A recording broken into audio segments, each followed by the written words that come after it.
hindi pa tayo tapos at nag-aaway pa kayo.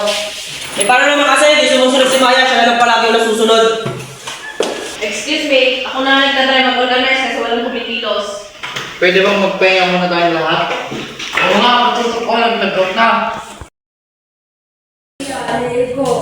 Alin ba talaga ang pinag-aawala nito? Gusto ko lang naman mag-inquire, lagi mo lang kasi siya mag-design. Pag ako hindi kumilos, wala tayong magagawa. Mia, bakit mo nararamdaman na ikaw mag-kumikilos? Rico, bakit mo nararamdaman na di ka narinig? Pero hindi ko na nasabi ang mga idea ko kaya sa huli hindi nito napapansin. At siguro minsan sa sobrang pressure ko, nagiging controlling hindi ko na napapansin. Guys, gawin na natin scientific. Step 1, problem hindi tayo nagkakaintindihan at hindi pantayan gawa. Step 2, ayusin natin ang rules. Bago pa ang tension. Step 3, tignan natin kung magiging smooth. Go, nasa tayo ngayon. Sige! Sige! Ako nasa prep sa design. Ako na si music para i-vibes. Ako na sa black blend. Ako na sa scriptwriting and ngayon open suggestion na tayo. Ako sa EKK. Ako sa classroom music. Ako na sa scientific explanation part. At ako naman sa overall flow. Si kaya mo pala pag-usapan ng ayos eh. Sorry na Mia. Ako na yung pasensya sa pagiging overcome. Sometimes, hindi natin kailangan ng sagutan. Minsan, tanong lang sapat na para maintindihan ang isa't isa.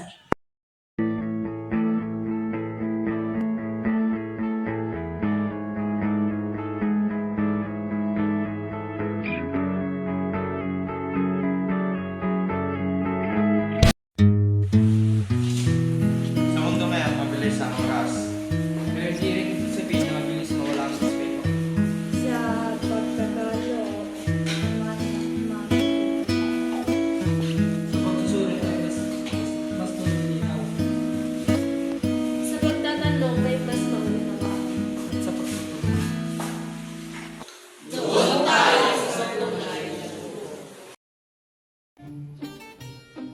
Bro, wala na ako ni school dito, di ko na malaya. Same, parang mas paglupa akong kakanood kesa sa klase. Pero pag di ka active, parang wala kang talaga sa online. Tanong lang, pinapasaya ba tayo ng social media? Depende kung ginagamit siya ng tama. Ano ang ibig sabihin ng tama? Sino ang nag-define mo? Siguro tayo mismo. Yung tama nag-define dito, bakit maraming nag-define sila ng tama? Kasi lagi tayong kinukumpara likes, views, katawan, buhay. So, kung yung mga parang sasabihin natin sa iba, nakikita tayo ito sa online. Tama. Hindi na natin pinipili yung pinapakita. Hindi totoo lahat, dapat ba natin gawin ba sa self-report sa social media? Parang, hindi, pero meron tigilan. Bakit mahirap? Kasi nahanap natin ng validation. Saan ba nang galing yung validation? Sa sarili at sa mga taong totoo. Tama. Tama! So, hindi pala sa social media ang problema. Hindi kung paano ito natin ginagamit. At kung paano natin tingnan ang sarili natin. Kung gano'n, anong pipiliin natin? Mamuhay para sa likes o mamuhay para sa social naman? Siguro balance. Pwede pala yun.